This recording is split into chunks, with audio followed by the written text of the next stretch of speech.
You are looking at Julian's pronunciation guide, where we look at how to pronounce better some of the most mispronounced words in the world, like this other curious word. But how do you say what you're looking for today?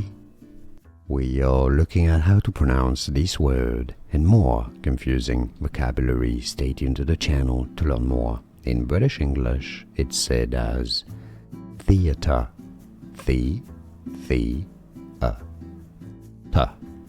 theatre, stress on the first syllable. In American English, it's rather pronounced as theater, theater.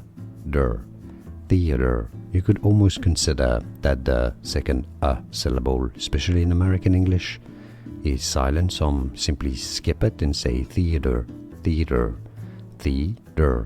or theater, or theater. While British English, theater.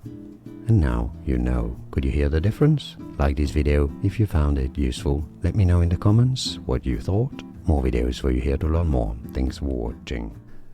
Here are more videos on how to pronounce more confusing words and names too many mispronounced. Like this video if you found it useful. I appreciate your support. I'll see you soon and thanks for watching.